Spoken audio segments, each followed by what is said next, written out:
Bait suci Yerusalem ketiga akan segera dibangun, akan segera berdiri. Percaya atau tidak, Alkitab telah menubuatkannya di dalam perjanjian lama dan perjanjian baru. Di dalam perjanjian lama dinubuatkan dalam kitab Yesaya pasal 2 ayat 2 dan 3 bahwa rumah Tuhan Allah Yakub akan berdiri tegak dan semua bangsa-bangsa akan pergi mencari pengajaran bagi keselamatan. Anda baca sendiri ayatnya.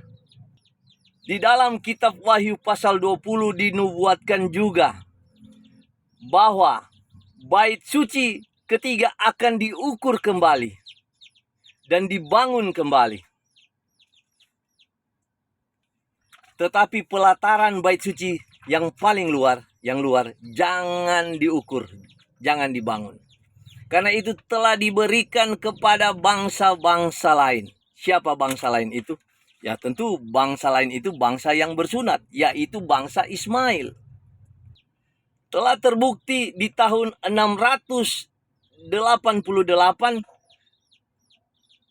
bangsa Muslim ini, bangsa Ismail, telah membangun Masjid Al-Aqsa yang berdiri dengan megahnya, besarnya di tempat pelataran bait luar ini.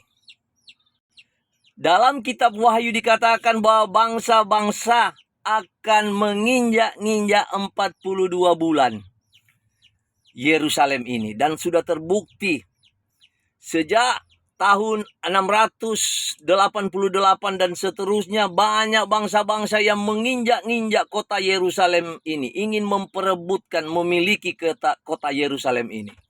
Dan 42 bulan dalam hitungan nubuatan dikali 30 hari satu bulan akan berjumlah 1260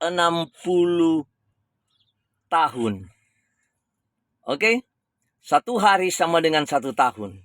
Jadi 1260 hari itu genapnya dari tahun 688 sampai 1948 saat Israel merdeka, genap 1260 tahun.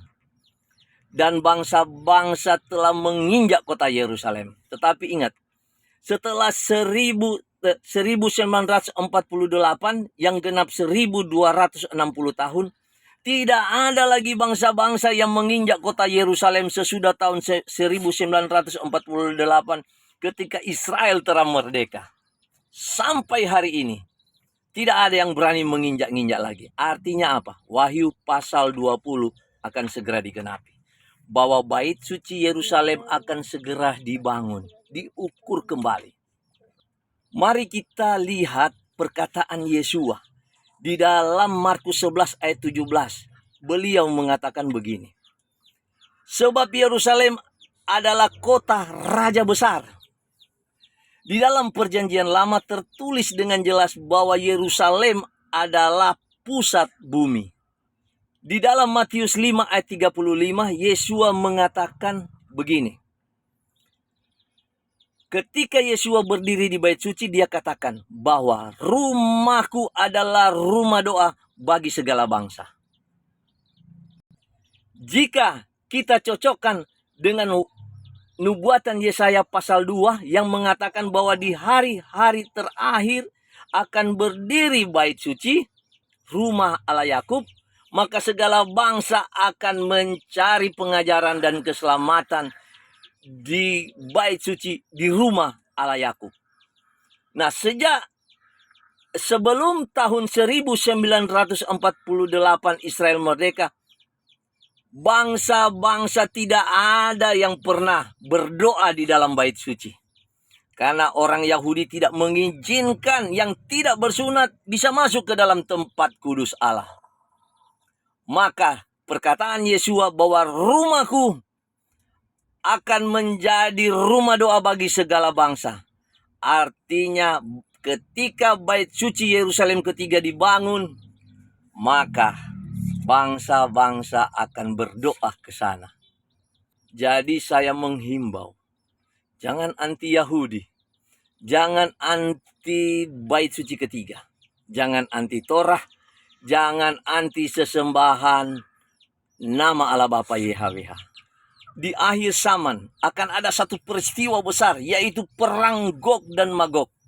Jika Anda baca kitab Wahyu, awal dari perang Gog dan Magog ini ketika iblis dilepas rantainya setelah masa 1000 tahun. Dan setan merangkul bangsa-bangsa yang ingin menyerang Yerusalem, bait suci ini, yang ingin anti Yahudi, yang ingin anti Torah. Setan menggerakkan kerajaan paling utara. Itu adalah Rusia, saudaraku. Kalau Anda lihat di peta, negara paling utara adalah Rusia. Akan memimpin perang Gog dan Magog untuk menyerang bait suci kota Yerusalem ini. Apa yang terjadi kalau saudara baca Yehezkel 36, 37, 38, dan 39. Di sana sangat jelas tertulis bahwa setan menggerakkan Gog dan Magog, kerajaan paling utara ini, dan menyerang bangsa Israel kaum Yahudi. Tetapi Tuhan yang akan berperang melawan mereka.